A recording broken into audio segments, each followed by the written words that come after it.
C'est une merveilleuse façon de présenter l'histoire du 20e siècle, ses découvertes scientifiques, ses créations artistiques, l'histoire de la bande dessinée, l'évolution de la société à travers ce siècle-là, à travers un personnage extraordinaire qui est Hergé, Georges Rémy, qui est le créateur de Tintin, et il le dit lui-même, Tintin c'est moi. Alors Tintin c'est Hergé, Hergé c'est Tintin. Alors c'est une façon extrêmement facile, très agréable de parcourir l'histoire à travers cette exposition-là.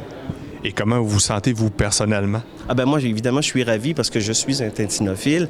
Évidemment, je me suis fait un peu plaisir en ayant fait les démarches pour avoir cette exposition-là à Québec. J'avais vu l'exposition à Paris en septembre dernier. L'exposition m'avait époustouflé et je m'étais dit, mon Dieu, que c'est une exposition que j'aimerais présenter à Québec, au Musée de la Civilisation.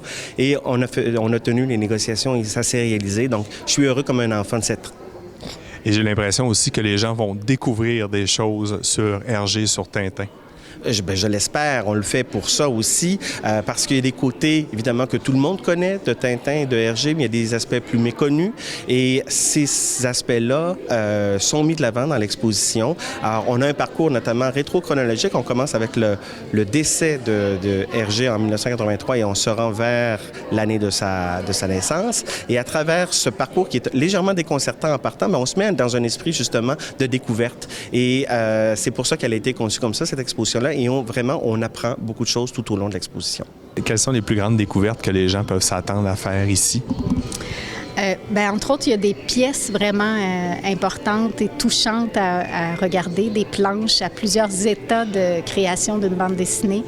Moi, j'aime particulièrement les crayonnés, donc qui est l'étape où Hergé dessine au crayon à mine ses personnages, ses décors. Donc, c'est vraiment quelque chose d'assez rare et d'avoir accès à ces documents de travail. En principe, on ne les voit pas, on voit la version finale. Ça nous permet aussi de mieux comprendre, d'ailleurs, comment ça se crée une bande dessinée.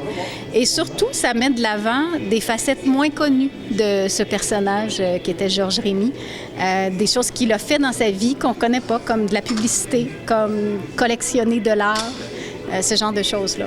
Je suis certaine qu'on va voir ici tout l'été beaucoup de jeunes devenus grands, on va le dire comme ça, qui ont grandi avec Tintin, qui l'ont lu étant petits, qui l'ont encore dans leur bibliothèque, qui le font lire à leurs enfants.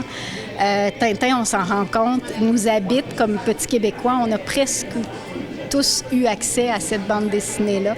Et on réalise en les relisant, en revoyant certaines des planches des bandes dessinées célèbres, qu'on le connaît, qu'on ne l'a jamais vraiment oublié et qu'on continue à le fréquenter de toutes sortes de manières parce qu'on a fait des films avec ces histoires aussi, que ces histoires sont sans arrêt rééditées. Donc oui, ça va certainement soulever le cœur d'enfant.